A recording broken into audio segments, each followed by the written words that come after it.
Udah terlihat belum, Pak? Ya, sudah. Ya, oke. Selamat pagi Pak Samiaji dan teman-teman sekalian. Pada hari ini saya akan mempresentasikan rencana aplikasi apa yang akan saya buat untuk tugas akhir semester.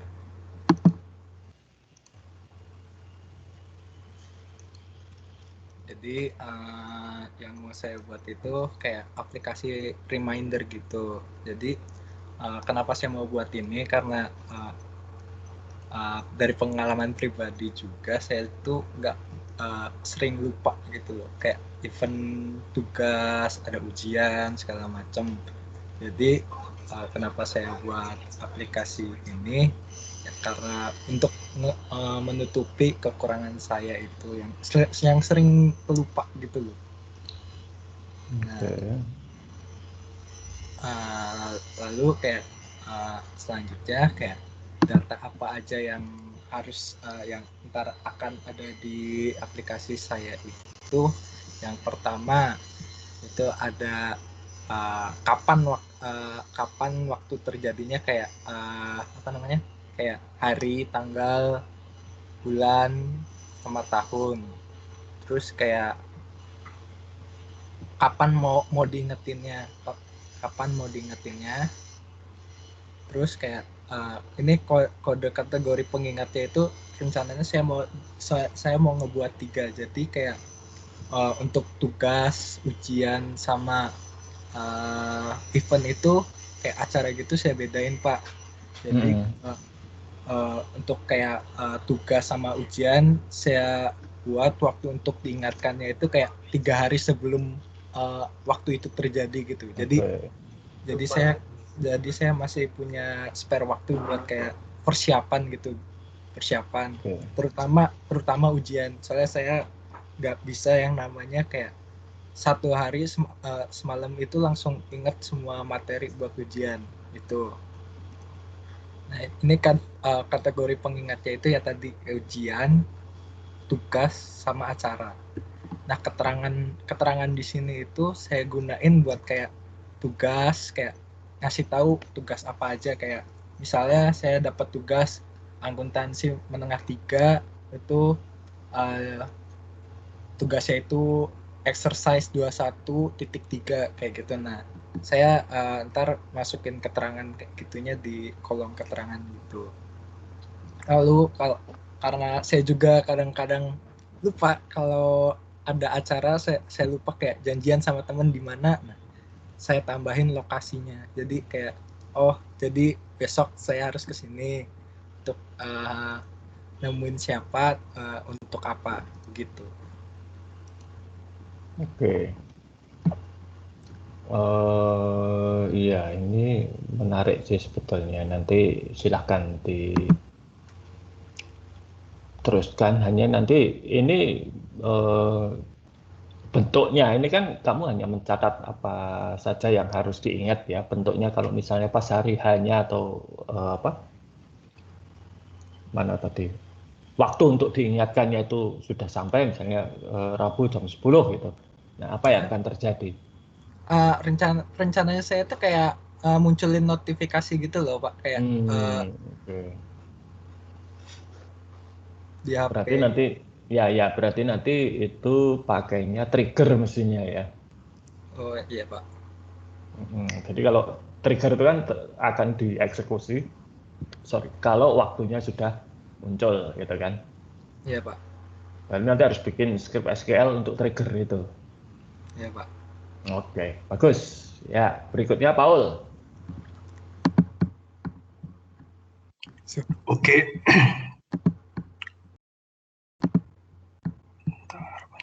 Angger, kamu tutup dulu itu share screen-mu. Sudah, Pak. Ya, oke. Tadi sempat nge-lag sebentar. Oke, ya silakan Paul.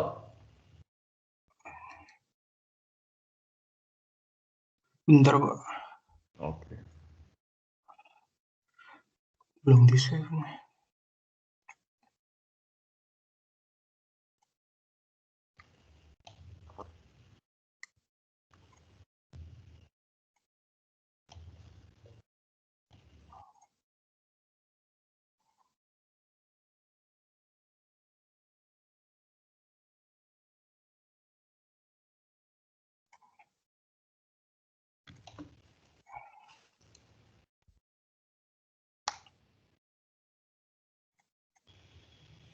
Gimana?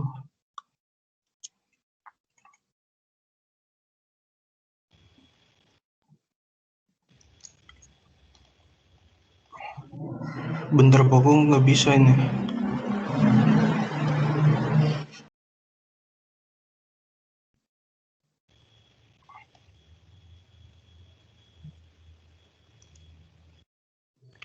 Oke, sambil nunggu Paul, mungkin kita ke Ellen dulu, silakan. Daripada nanti lama nunggu. Oh, sudah ya, Paul? Oke. Ya udah. Oke, ya, silakan. Oke, terima kasih kesempatan yang diberikan kepada saya. Dan selamat pagi untuk Pak Aji dan teman-teman sekalian. Ya, selamat pagi. Aplikasi yang akan saya buat yaitu aplikasi perpustakaan. Sumber data dari aplikasi ini ada 5, yaitu data anggota, data karyawan, data buku, data pinjaman, dan data peraturan. Oke, yang memiliki ini data-data masing-masing seperti berikut ini. Oke. Astaga, kepencet.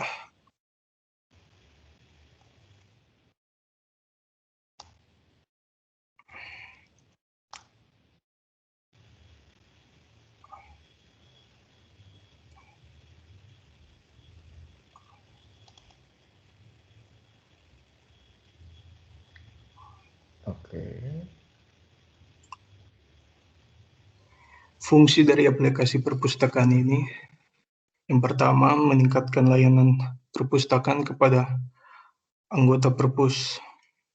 Yang kedua membantu karyawan dalam mencetak data buku sampai pada pemberian denda. Yang ketiga dapat terhindar dari kehilangan data buku, anggota, dan data lainnya. Cukup saja itu, Pak. Oke. Coba saya lihat tipe datanya apa? Datanya. Oke. Ini data peraturan ini maksudnya gimana ini, Paul? Ini kan di perpus ada peminjaman tuh, Pak. Pasti ada waktu ini ditentukan waktu pinjamannya. Oke. Jadi itu maksudnya peraturannya. Oke, iya. Nah, sekarang itu contohnya bagaimana ya peraturan ini? Nomor peraturannya. Contohnya bagaimana? Yang ada di bayanganmu? Ini kan peraturan yang sudah ditentukan di sebuah perpustakaan nih, Pak.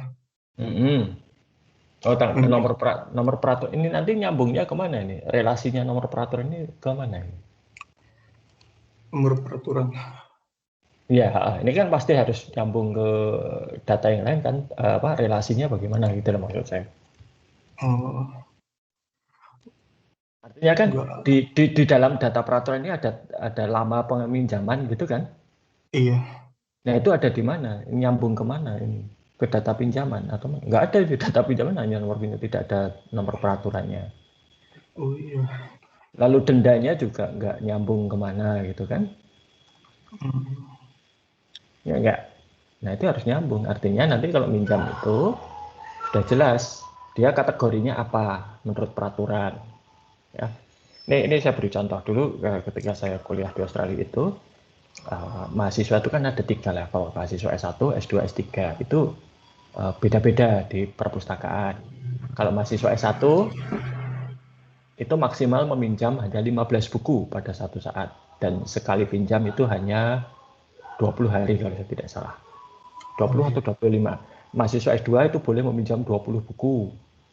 Itu lama pinjamannya 4 minggu, sebulan. Nah, kalau mahasiswa S3 itu bisa minjam sampai 30 buku dan 6 bulan waktunya. Itu. Nah, hal-hal seperti itu lalu dendanya sehari keterlambatan per buku berapa itu harus ada. Nah, itu nanti harus dikaitkan dengan data peminjaman. Ini kan dengan begini, ya ini nggak nyambung kemana-mana ini, ya kan? Data peraturan ini. Oke. Oke, itu yang pertama ya. Yang berikutnya itu adalah nomor buku. Nomor buku ini maksudnya kode itu kan. Iya. Nah, ini kamu kodenya nanti bagaimana? Karena di dalam perpustakaan itu sudah ada klasifikasi untuk buku, namanya DDC, Dewey Decimal Classification. Maka kalau kamu lihat buku di perpustakaan itu kan ada kodenya 650, 12 berapa gitu kan. Nah, itu Iya. tuh ada maksudnya. Ya, nanti silahkan kamu pelajari Dewey Decimal Classification itu untuk nomor buku. Oh Ya. iya, Pak. Dan itu mestinya bukan nama buku tapi judul buku.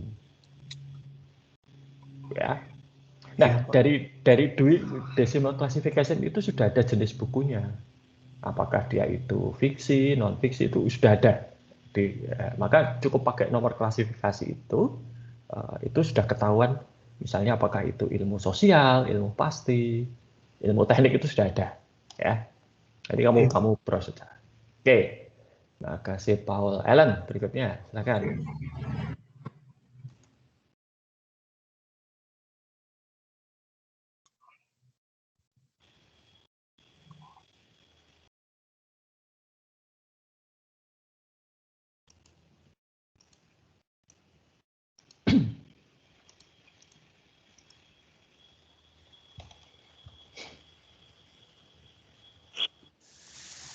Pak, saya secara lisan nggak pakai PPT. Oh ya, nggak apa-apa.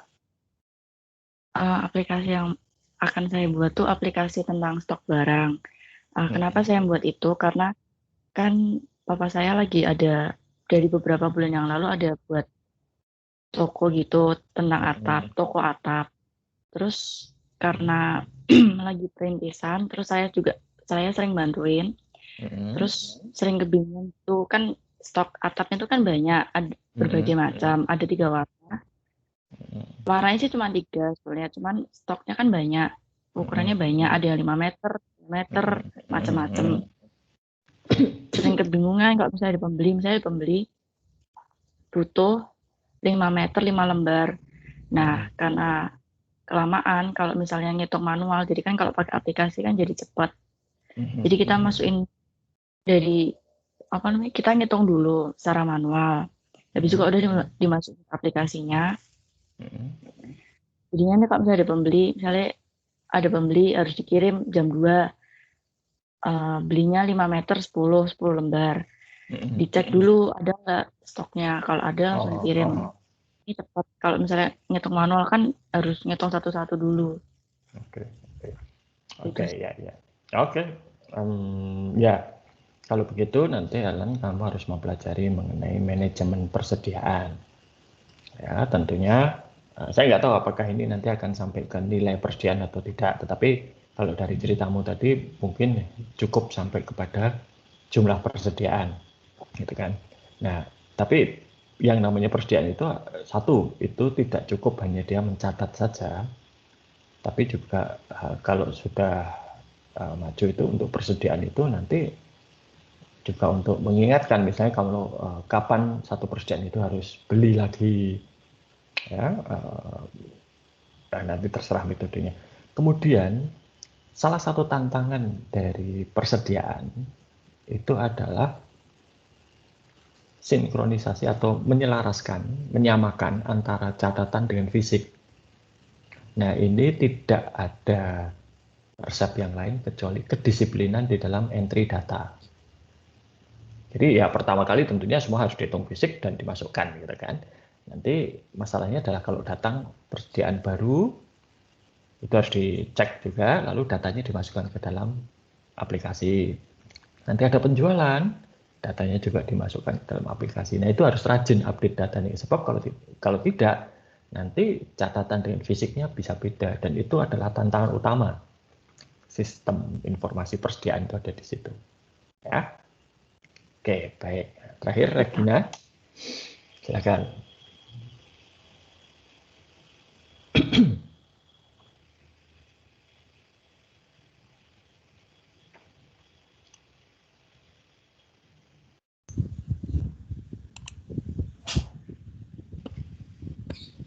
Apakah sudah terlihat, Pak?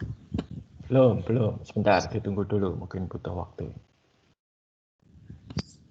Ya, sudah. Selamat pagi Pak Samiaji dan teman-teman. Saya mau mempresentasikan tentang program aplikasi saya. Yang pertama, saya mau membuat aplikasi member penggunaan voucher di Amplas. Jadi data yang akan saya ambil nanti toko-toko yang ada di Amplas. Lalu entitas yang terlibat nanti ada toko yang di dalam mall, konsumen, kasir, dan adminnya untuk admin aplikasi. Lalu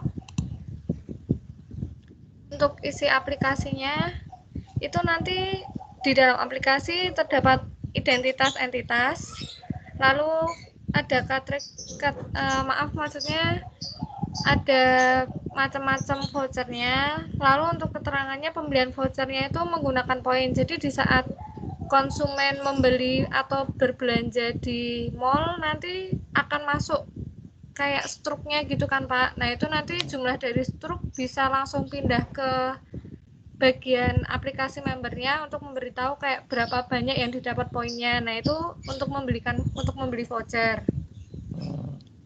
Lalu detail aplikasinya ini nanti di konsumennya ada kode member, kategori member.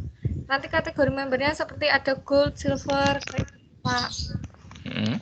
Dan ini terus di toko juga, untuk toko nanti ada kode toko, tapi di rincian klaim vouchernya kita tidak menampilkannya karena rincian klaim voucher kan untuk konsumen juga kan Pak. Nah yang kode toko ini khusus untuk nanti di bagian aplikasi untuk keterangan tokonya saja.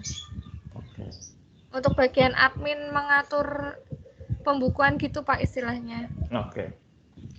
Lalu untuk rincian klaim vouchernya ini, jika konsumen sudah mengklaim voucher, nanti di aplikasinya keluarnya ini saja, Pak.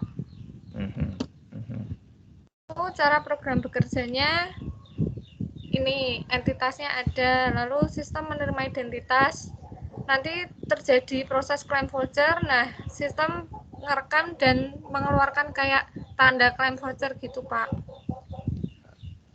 Lalu kenapa saya memilih itu karena zaman sekarang kan sudah banyak yang online ya Pak. Nah untuk klaim voucher kan susah kalau semisal kita harus ke sana lalu beli voucher atau gimana. Nah saya mau mempermudah. Jadi ini vouchernya hanya untuk yang di Amplas saja ya berarti? Iya, untuk ini kan baru gambaran kasarnya ya Pak ya. Jadi kalau bahan belum. Ya, nggak apa-apa. Untuk sementara ini mungkin memang untuk supaya lebih sederhana harus ada lokasi real gitu ya supaya memudahkan. Kalau itu mau diekspansi ya nggak masalah. Baik, terima kasih Regina. Baik, ini idenya bagus ya. Jadi poin dari tugas ini itu bukan pada ide kalian itu bagus atau tidak sebetulnya. Tetapi bagaimana menerjemahkan satu kebutuhan, apapun itu, entah itu tadi kebutuhan pribadi seperti Angger, perpustakaan, Paul, atau kebutuhan real seperti Ellen gitu ya, untuk usaha maupun juga kebutuhan seperti Regina, itu bukan esensi dari tugas ini. Esensi dari tugasnya adalah bagaimana kalian menerjemahkan kebutuhan itu menjadi satu basis data. Ya. Nah, dan itu nanti ya yang akan menjadi bahan ujian akhir kalian. Jadi nanti ujian akhir saya tidak akan meninggalkan soal lalu kalian kerjakan seperti itu, seperti kemarin ujian tengah semester, tetapi kalian mengumpulkan laporan hasil aplikasi kalian. Nah, nanti spesifikasinya apa kan saya umumkan sedikit demi sedikit. Jadi apa yang harus dikumpulkan itu nanti supaya bisa dicicil gitu ya, itu akan saya umumkan tiap pertemuan mulai dari nanti pertemuan setelah ini. Tidak usah dikumpulkan, tapi saya akan membuat, jadi kalian harus membuat apa gitu ya.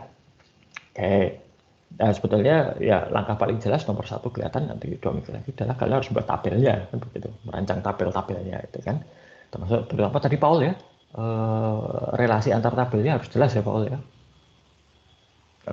Dan untuk Ellen Tadi belum terlalu kelihatan karena tidak dipresentasikan juga ya, tapi nggak apa-apa. Tabel-tabel yang diperlukan untuk menampung datanya nanti Ellen ya, itu perlu untuk sedang kalau Regina dan Angger meskipun tadi belum menunjukkan tabel seperti Paul, tapi setidaknya kan bisa kelihatan bahwa entitas atau tadi mungkin seperti Angger itu peristiwa-peristiwa yang harus dicatat itu sudah bisa kelihatan, dapat ada gambaran kasar gitulah ya, tabel-tabelnya seperti apa. Nah, jadi nanti tugas pertama kalian adalah tabel ya, tidak harus dikumpulkan tapi dicatat dan nanti itu termasuk salah satu yang harus dikumpulkan ketika ujian akhir ya. Oke, baik. Dari presentasi kalian saya sudah bisa menangkap bahwa kalian sudah bisa memahami apa yang saya minta ya. Jadi esensinya itu tadi, tidak perlu apakah ini idenya bagus baru, itu nggak perlu, tetapi esensinya ada kebutuhan apapun kebutuhan itu kalian terjemahkan menjadi database. Oke. Nah, untuk hari ini ya, materi kita adalah mengenai Organizational Intelligence Technology. Nah, dari awal ya, maupun juga dari semua mata kuliah yang sudah kalian tempuh ya, sebagian besar mata kuliah di akuntansi itu terkait dengan aktivitas, ada transaksi atau ada peristiwa ekonomi, dicatat, diklasifikasikan, dilaporkan, gitu kan ya. Dicatat itu berarti kan harus diukur dan diakui gitu ya. Piutang dicatat di mana, bagaimana cara mengukurnya, dan seterusnya. Nah, masalahnya sekarang dari semua data yang sudah dikumpulkan, dicatat, direkam, dan kemudian menjadi laporan keuangan, itu mau diapakan? Ya, laporan keuangan itu kan muncul setahun sekali.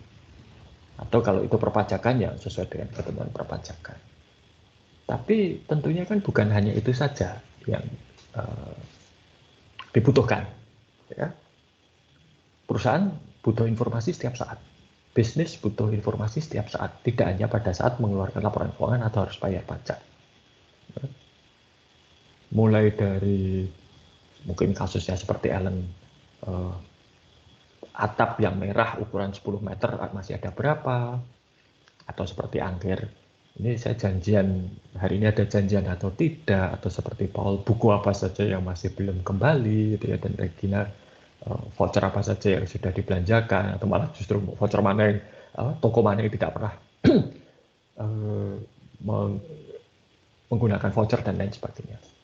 Nah, informasi-informasi tersebut itu tidak bisa didapatkan hanya dengan cara melihat datanya saja.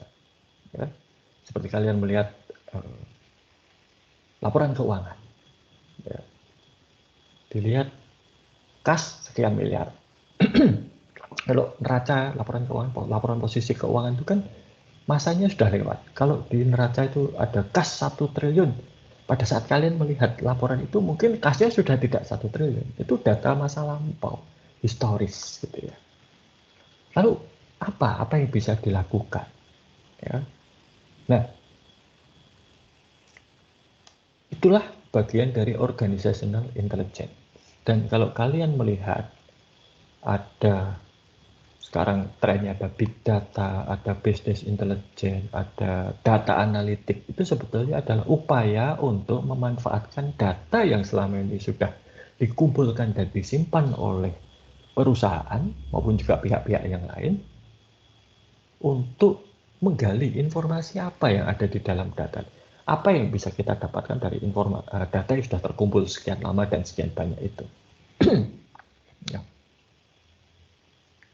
Dan kalau tidak dilakukan analisa bisa menjadi kita tidak tahu kondisi perusahaan atau organisasi kita itu seperti apa. Dulu tahun 2000 saya itu jadi dosen tahun 98. Jadi tahun 2000 ya, masih sebagai dosen baru gitu ya.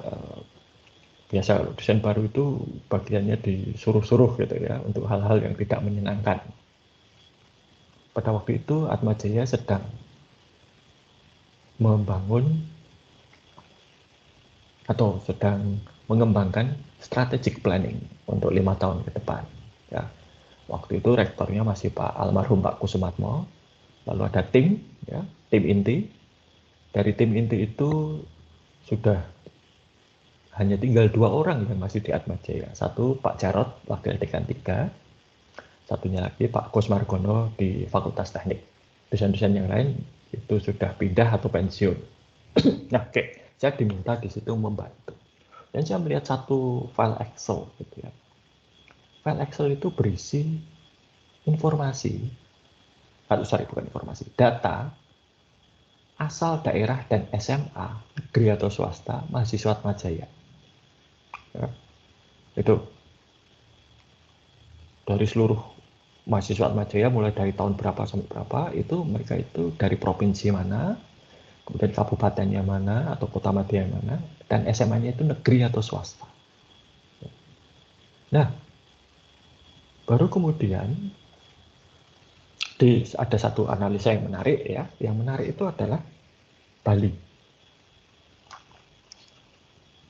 Di masa lampau, di masa ketika saya masih kuliah, ya, mahasiswa Bali yang kuliah di Atmajaya itu berasal dari 3 kabupaten, Denpasar, Tabanan, dan Gianyar.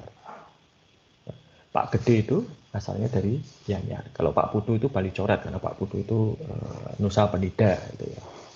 Nah, tapi tahun 2000 itu ketika dilihat, berarti tahun 2000 itu 7 tahun setelah saya jadi mahasiswa, ya, itu mahasiswa Atmajaya berasal dari Bali hanya berasal dari 1 kabupaten, yaitu Denpasar. Gianyar dan Tabanan sudah tidak lagi terwakili. Nah, dan ini ternyata tidak disadari oleh pemangku kepentingan, ya, pembuat keputusan lah, gitu.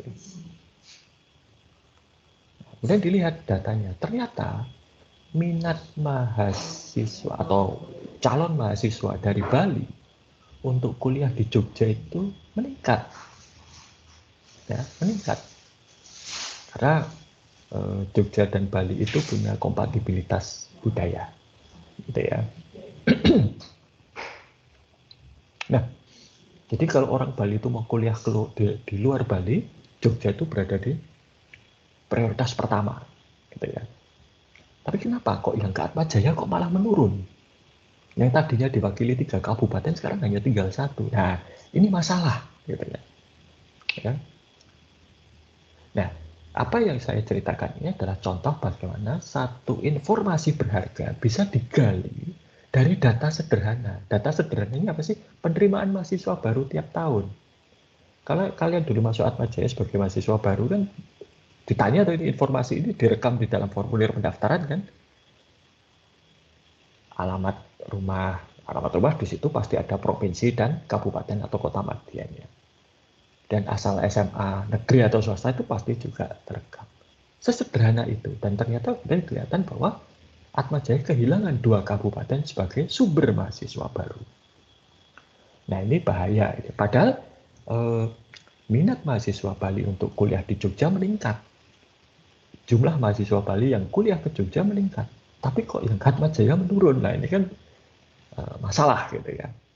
Ini, jadi itu contoh bagaimana data yang sederhana dikumpulkan dalam kurun waktu 10 tahun katakan, ketika dianalisa ternyata bisa memunculkan informasi yang penting bagi organisasi. Dan yang harus Anda tahu, pada waktu itu Bali itu bukan hanya satu-satunya, gitu ya.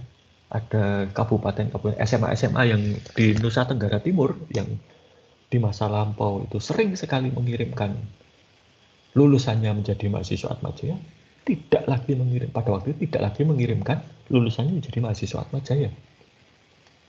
Nah, jadi masalah itu. Ya, tapi itu cerita masalahnya apa, cerita untuk lain kali. Tapi poin saya adalah itulah informasi sederhana, data sederhana dianalisa bisa menjadi informasi. Nah, itulah organizational intelligence. Nah, selama Anda kuliah, itu Anda untuk bidang akuntansi diajari betul ya, cara mengumpulkan data, mencatat data. Tapi apa artinya atau informasi apa yang bisa digali dari sana itu yang masih kurang. Anda jelas ada mata kuliah teknik analisa keuangan, ya kan? Ada teori portfolio dan manajemen investasi. Ya. Itu adalah dua mata kuliah yang mencoba untuk melihat data keuangan dan menggali informasi apa yang bisa dimanfaatkan untuk pembuatan keputusan bisnis. Mata kuliah lain yang berguna adalah statistik. Statistik ini berguna untuk mengolah data. Data analitis, big data, dan lain sebagainya itu dasarnya adalah, salah satunya adalah statistik. Ya. Jadi kalau kalian cukup bagus di dalam statistik, lulus nanti kerja jadi data analis bisa. Jadi data analis itu terdiri dari dua domain sebetulnya. Dua domain pengetahuan. Satu itu adalah kemampuan teknis. Itu apa? Contohnya statistik. Lalu nanti ada machine learning, artificial intelligence gitu ya, yang itu bisa dipelajari. Tapi yang kalian bisa pasti statistik. Yang kedua itu adalah domain knowledge atau pengetahuan tentang ilmu. Ya. Nah, karena kalian orang akuntansi, kalian tahu ilmu akuntansi, domain knowledge kalian tentang akuntansi tahu. Jadi kalian bisa melihat, oh kalau nilai persediaan turun, atau oh kalau arus kasnya naik, itu artinya apa? Ya. Bagi orang non akuntansi, menginterpretasikan informasi akuntansi itu menjadi satu kesulitan tersendiri.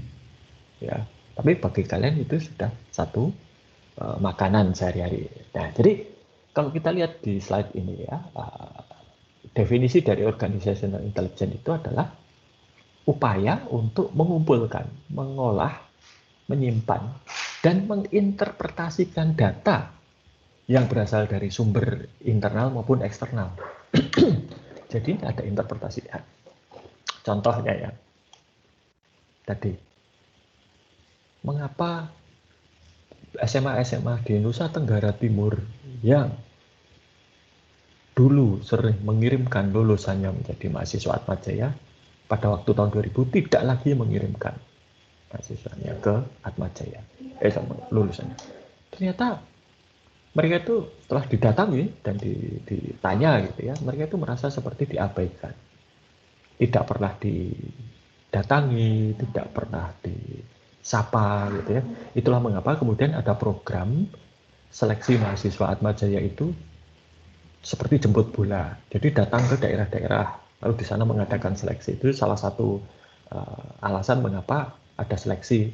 Nah, dan ingat, ini sebelum zaman seperti sekarang online ya. Kalau sekarang kan seleksi mahasiswa bisa online gitu kan, ujian bisa online.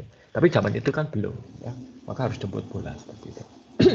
Nah, intelligence itu yang di dalam topik ini itu artinya adalah mengumpulkan dan mendistribusikan informasi. Jadi kalau Badan Intelijen Negara, lalu kalau kalian pernah lihat berbagai badan intelijen di berbagai negara, itu tugasnya ini sebenarnya. Ya. Jadi kalau agen rahasia, ya, intel itu tugasnya mengumpulkan dan mendistribusikan informasi. Intel seperti James Bond itu, ya kalau kalian lihat, itu jarang sebetulnya. Ya. Intel itu kalau bisa ya tidak kelihatan, tidak terdeteksi gitu ya. Jadi kalau seperti James Bond yang tembak-tembakan berkelahi meledak itu malah kecauan gitu ya. Intel itu intinya adalah dia diam-diam mengumpulkan informasi dan mendistribusikan kepada yang membutuhkan. Oke, nah kita lihat sekarang di dalam satu organisasi itu ada berbagai macam tipe sistem informasi. Yang paling dasar itu adalah sistem pengolahan transaksi. SIA dan juga akuntansi keuangan itu ada di sini. Ya. Ada transaksi, diproses, selesai. Nah, kalau kalian lihat, ya, mungkin membaca berita bahwa profesi akuntansi terancam digantikan mesin itu di sini. Ya.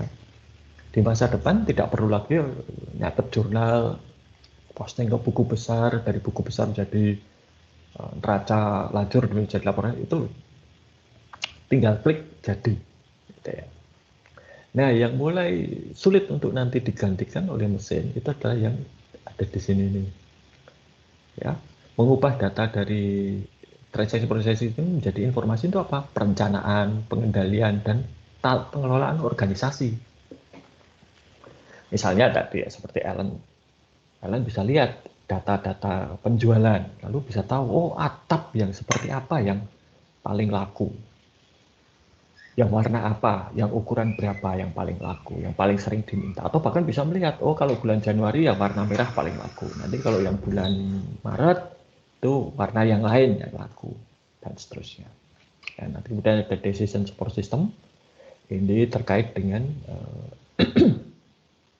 membuat model. Ya, jadi kalau kalian ingat, dalam statistik itu ada model, ya, model regresi, lalu kalau di operation research juga ada model gitu ya. Jadi model untuk pembuatan keputusan. Misalnya kalau nambah mesin, nambah mesin itu kemudian bisa dihitung, dianalisa dengan model bagaimana dampaknya terhadap penjualan, bagaimana dampaknya terhadap profitabilitas, itu bisa kelihatan. Nah, yang kemudian sekarang menjadi terkenal itu adalah business intelligence ini. Karena business intelligence ini terutama terkait dengan lingkungan. Ya. Jadi banyak mengandalkan data dari luar organisasi. Ya. Menginterpretasikan data-data dari lingkungan digabungkan dengan data dari internal, lalu ini apa informasi yang bisa digali dari situ. Business intelligence. Seperti tadi, bisa melihat tuh kok mahasiswa baru Atmajaya yang berasal dari Bali dulunya dari 3 kabupaten sekarang tinggal 1, yang 2 kemana? Ini kan lingkungan gitu ya.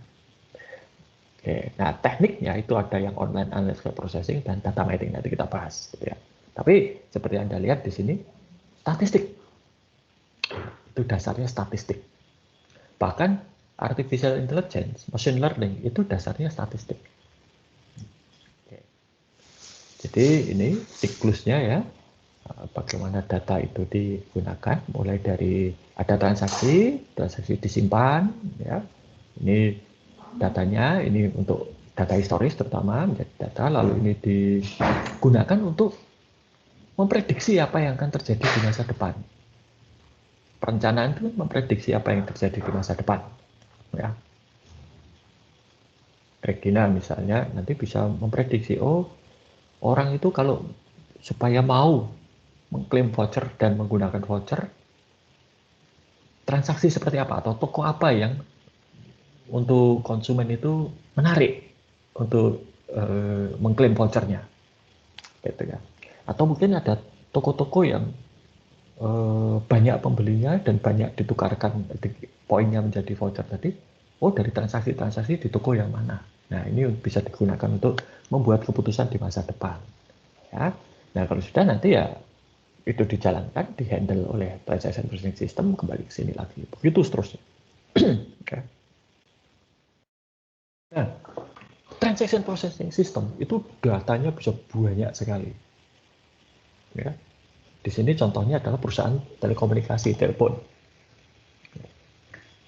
Seperti Telkomsel itu coba, ya, di dalam satu atau perusahaan seluler apapun, Telkomsel, XL, Indosat, ya, begitu Anda menyalakan smartphone Anda, itu kan langsung terhubung ke BTS. Pada saat itu juga sudah terjadi transaksi. Anda mengaktifkan SIM card, terjadi transaksi. Anda beli paket data dan menggunakan paket data itu transaksi.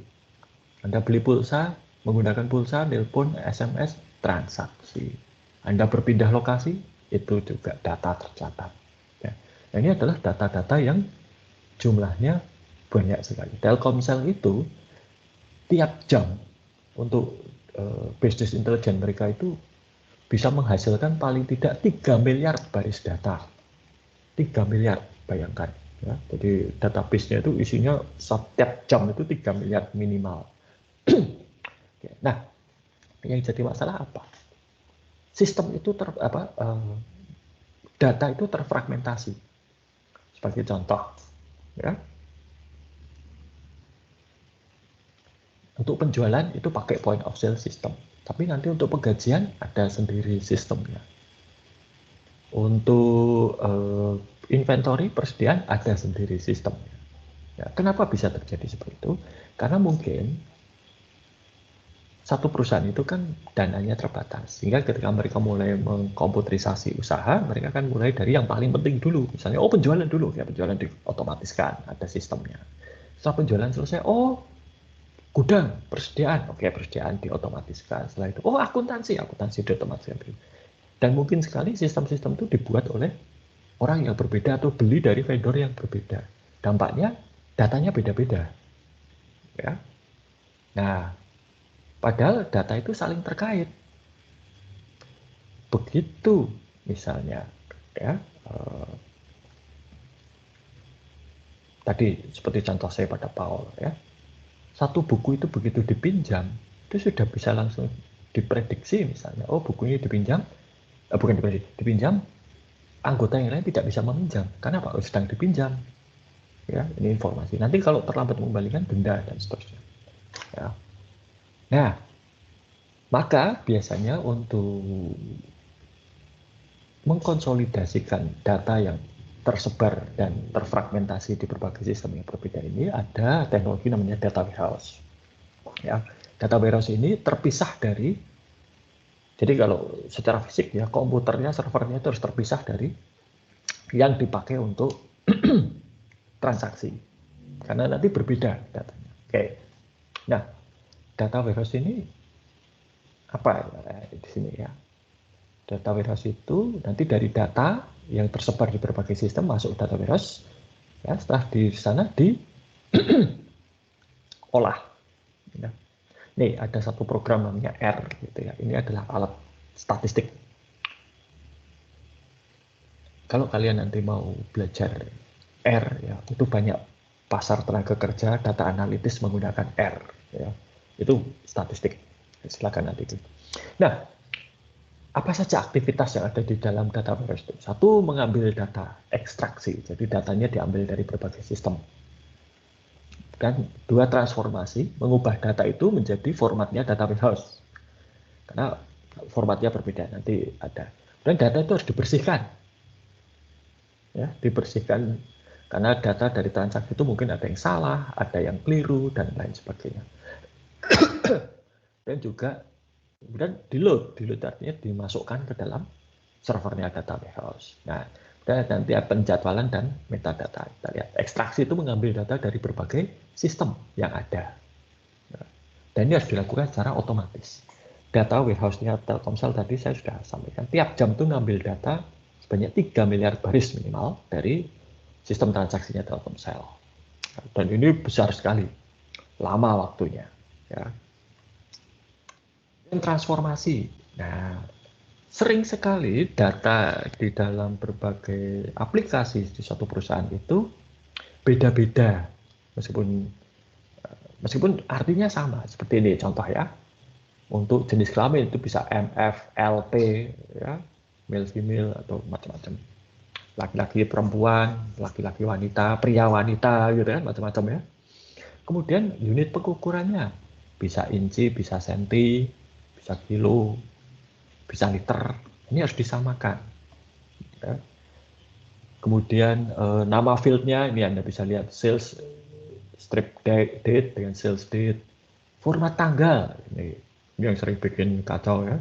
Kalau format tanggal Amerika itu kan bulan dulu baru hari. Kalau Eropa itu hari bulan, gitu ya. Itu sering bikin masalah. Kemarin ketika selesai vaksinasi, ya, yang pertama itu tanggal lahir saya tertukar. Harusnya bulan tahun dibaca tahun bulan. Hari bulan terbaca bulan hari. Ya. Dan ternyata banyak seperti itu. Data tadi itu harus dibersihkan. Ya.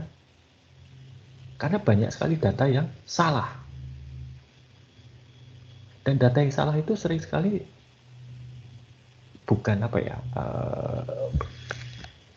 bukan kesengajaan juga. Ya. Kadang ketika data itu diambil, kolomnya bergeser satu. Ya. Kadang ketika data itu diambil, ada barisnya yang datanya rusak gitu ya. Atau kasus yang sering terjadi misalnya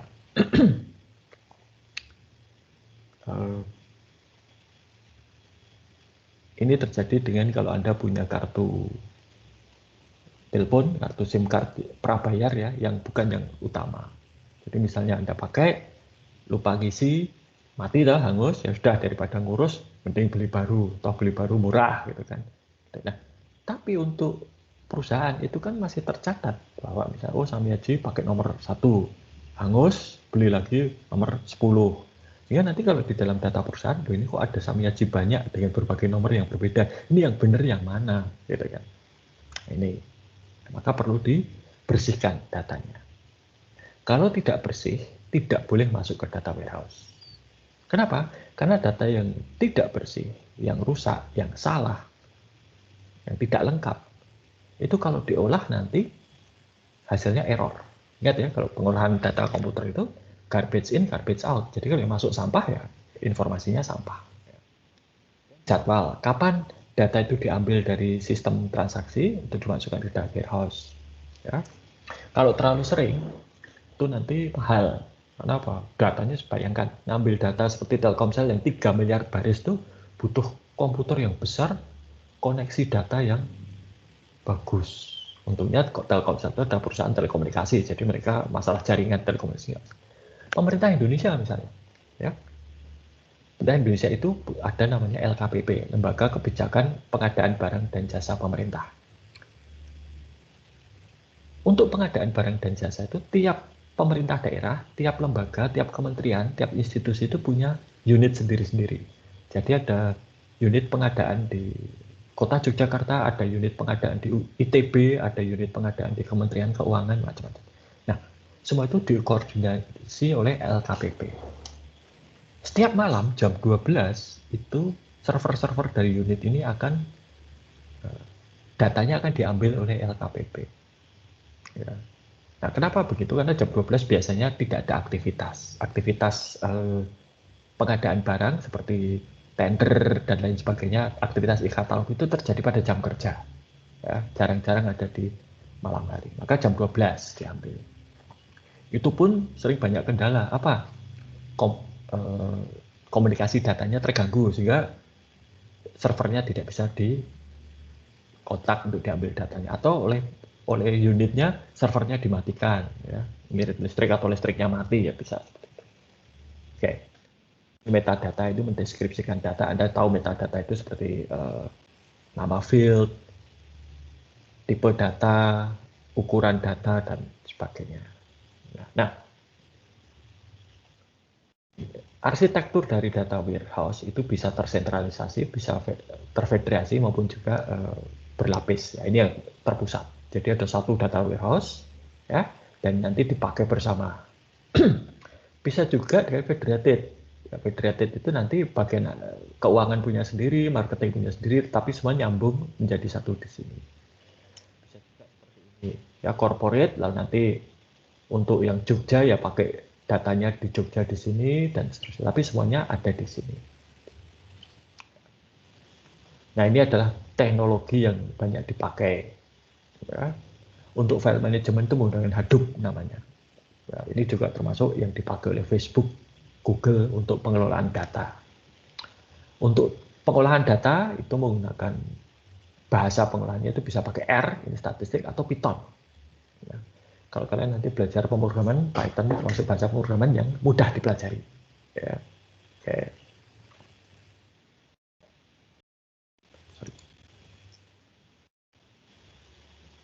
Nah, lalu apa saja data yang bisa apa saja yang bisa dilakukan? Data yang disimpan itu bisa digunakan.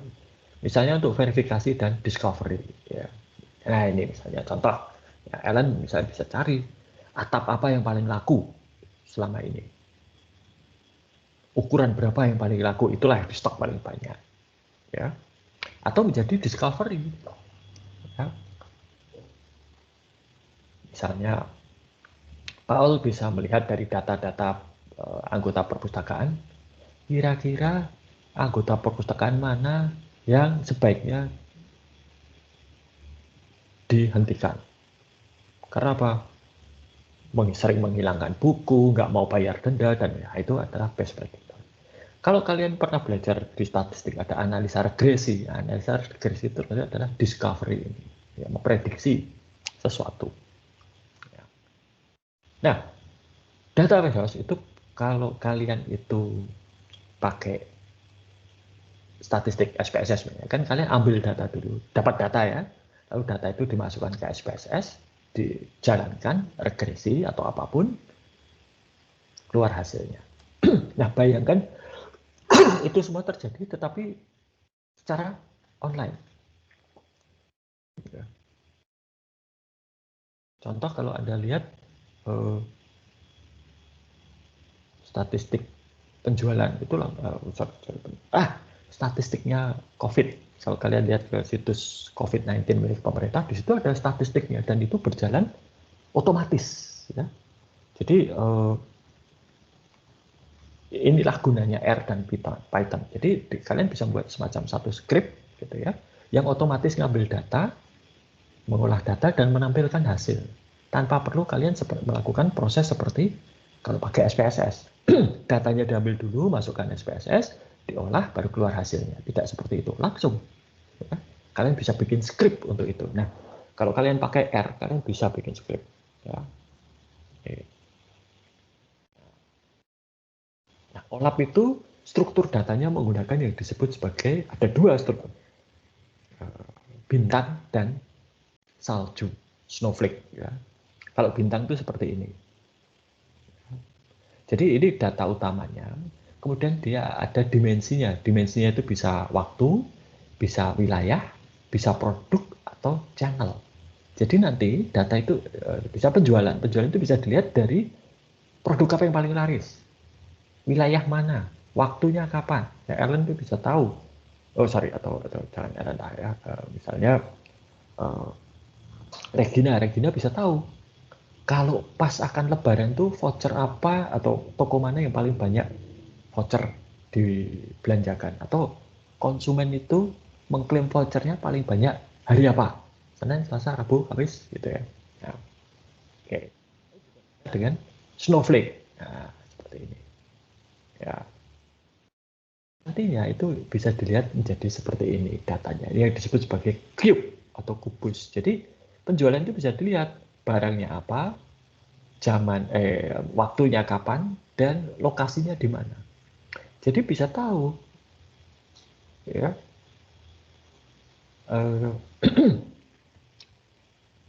barang apa yang paling laku di bulan April di Yogyakarta. Dan ini sudah banyak dilakukan. Kalau kalian kan sudah pernah mengunjungi kampus gitu ya, tahu daerah Babarsari gitu kan. Kalau kalian lihat ya, yang akan saya buat contoh itu adalah Superindo. Superindo yang di dekat kampus itu, yang di Depok Sport Center itu ya, kalau kalian lihat itu barang-barangnya beda dengan Superindo yang misalnya ada di Jalan Parangtritis atau Jalan Solo. Beda lagi dengan Superindo di Kota Gede. Ya, kenapa? Ya konsumennya beda. Maka barang apa yang paling laku di Superindo di dekat Depok Sport Center itu akan berbeda dengan barang apa yang paling laku di Superindo yang Jalan Parangtritis. Kalau Jalan Parangtritis kan kebanyakan untuk turis ya. Dan kalau di Depok itu untuk mahasiswa. Maka kalian tidak akan menemukan misalnya bir ada di Depok Sport Center gitu ya, yang Superindo di situ. Ya karena barangnya mungkin karena regulasi, tapi juga mungkin karena memang tidak terlalu laku ya bisa. Nah, itu cube nanti ya. Cube ini bisa macam-macam. Saya tidak akan bahas sampai di sana karena ini di luar skop dari mata kuliah kita. Gitu ya. Nah, analisa itu macam-macam, ya. Bisa regresi, bisa regresi logistik, bisa analisis varian, ANOVA, ya. Macam-macam. Kemudian tidak hanya sekedar melakukan regresi saja, tapi juga mengkaitkan antara satu data dengan data yang lain. Ini disebut sebagai data mining. Ya, ada asosiasi. Ya, misalnya asosiasi itu kalau orang beli produk A, apakah dia juga beli produk B? Ini yang paling sering melakukan itu adalah Amazon. Amazon itu sering sekali berdasarkan buku yang pernah saya beli, mereka akan menyarankan buku apa yang juga dibeli. Ya. Lalu bisa juga untuk clustering, segmentasi pasar, gitu ya, bisa untuk prediksi, ya, dan seterusnya. Ini semuanya ada. Saya tidak akan bahas itu. Itu butuh 1 semester tersendiri untuk membahas bagaimana menganalisa data itu. Ya, ini. Oke, jadi itu mengenai intelligence. Ya. Itu yang kurang dari mata kuliah kita, gitu ya. Jadi saya menganggap dari hasil saya kemarin kan para ketua pilar di prodi akuntansi barusan melihat mengevaluasi kurikulum, dan satu hasil evaluasi saya adalah belum ada, kalian tuh sudah dapat komponen-komponennya ya untuk mengumpulkan data, mengklasifikasi, memeriksa ya, dan audit, tetapi bagaimana data itu diinterpretasikan untuk kepentingan bisnis itu yang belum. Di manajemen itu ada satu mata kuliah namanya prediksi bisnis atau business forecasting, ya. Nah itu tapi itu yang bisa digunakan untuk tadi memanfaatkan data, tetapi itu lebih besar kepada prediksi, padahal kita belum tentu butuh prediksi, ya. Prediksi itu kan masa depan, mungkin kita berusaha untuk mengetahui apa yang terjadi di masa lalu. Mengapa kok seperti itu? Apa yang terjadi, gitu kan?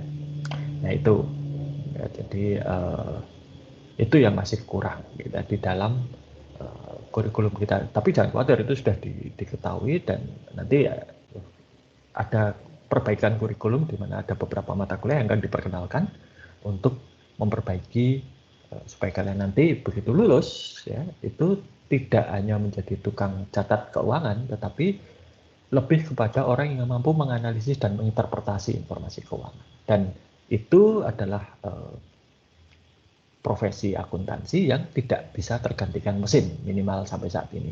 Ya. Contoh ya, ENZ itu sudah dari beberapa tahun ini, mereka memodernisasi sistem informasi akuntansi mereka. Itu full otomatis. Namun, bagian akuntansinya itu malah berkembang. Dalam artian jumlah karyawan di bagian akuntansi ENZ itu bertambah. Padahal mereka mengotomatiskan sistem informasi akuntansinya. Jadi kan aneh. Biasanya kalau otomatisasi itu sama dengan pengurangan tenaga kerja, begitu kan? Orang akuntansinya turun. Tidak. Malah naik. Kenapa? Karena setelah diotomatiskan itu, ENZ butuh orang untuk menganalisis dan menginterpretasi hasil dari informasi yang keluar dari sistem otomatis tersebut. Dan itu komputer belum bisa sampai sekarang. Ya. Coba kalian lihat, bagi yang pernah ikut atau sering main saham lah gitu ya. Apakah bisa saham itu diprediksi dengan program komputer untuk mana yang sebaiknya dibeli, kapan, mana yang sebaiknya dijual, kapan? Program komputer tidak bisa melakukan itu, ya. Manusia yang bisa. Orang boleh mengatakan itu insting, itu intuisi, tetapi itu bukan insting, bukan intuisi. Itu terjadi karena apa? Seseorang sudah sering berlatih untuk berdagang saham, mereka bisa melihat tanda-tanda, melihat data lah ya. Oh ini sebaiknya dijual. Mereka mendengar informasi, diolah, diinterpretasi. Oh ini saatnya menjual. Oh ini saatnya membeli. Begitu kan? Dulu ada satu dosen kita yang namanya Pak Lukas, gitu ya. Itu dosen waktu saya mahasiswa. Sekarang beliau di Prasetya Mulia. Pak Lukas itu jagoan statistik. Kalau lihat angka itu Pak Lukas bisa hanya melihat saja ya. Oh itu nggak normal itu datanya itu. Dia langsung seperti itu. Ya kenapa itu bisa terjadi? Karena berlatih. Ya, dilatih terus-menerus. Tuh. Oke, sampai di sini apakah ada pertanyaan?